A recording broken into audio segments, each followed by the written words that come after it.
So here's the beginning of our titration lab. Our objective is to determine the unknown concentration of a hydrochloric acid solution.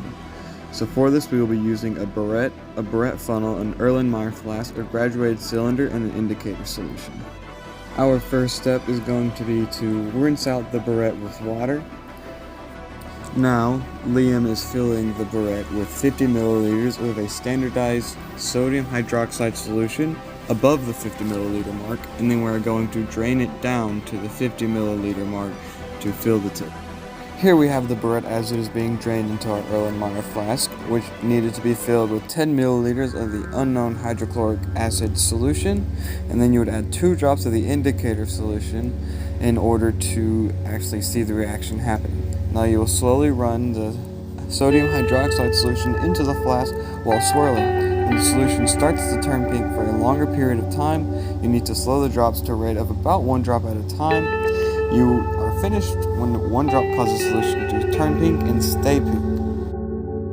You will then average those volumes together so that you can get a more accurate comparison and a more accurate data set. In our experiment, we ended up using 11 milliliters of HCl per trial. So in our first trial, we used 5.4 milliliters of sodium hydroxide. Our second trial was 6.5 milliliters. And our third trial was 5.3, which gives us an average of 5.73 milliliters of sodium hydroxide to complete the reaction. Now we have to do the formula to actually get the molarity of our hydrochloric acid solution. So first we need to convert our average milliliters of sodium hydroxide to liters, which would be 0.00573 liters of sodium hydroxide times the molarity of the sodium hydroxide, which would be 0.10 moles per 1 liter.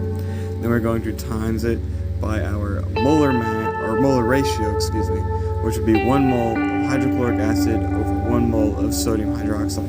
Now we are going to convert that to liters, or the liters of our HCl solution, which would be 1 over 0.011, which will give us our molarity of 0.05212 molarity hydrochloric acid solution.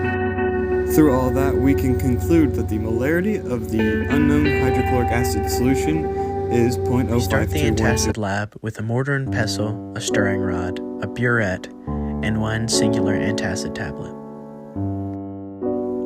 We then ground up the antacid tablet in the mortar and pestle until it was left in a fine powder.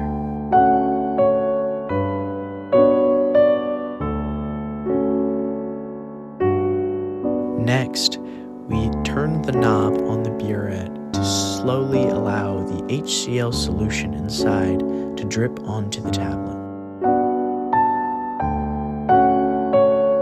We continuously stir the mixture as more of the HCl solution drips into the vessel.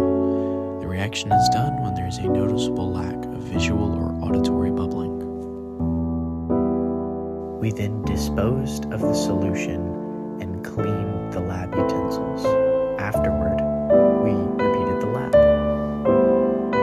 The final step was to complete the lab analysis. We took the amount of liters used of HCl in both trials and found the milligrams of calcium. In trial 1, 0.01175 liters of HCl were used, and the milligrams of calcium was 471.2. In trial 2, 0.01065 liters of HCl were used, and the milligrams of calcium was 427.1. We then had to find what percentage of the FDA's recommended daily allowance, or RDA, of calcium was met. The average amount of milligrams of calcium between the trials was 449.2. We then multiplied 449.2 milligrams by 2 in order to account for dosage, which equaled 898.4 milligrams. With the RDA being 1,000 milligrams, we divided 898.4 milligrams by 1,000 milligrams, then multiplied by 100 to get the percent. It only came out to be 89.8% of the recommended daily allowance.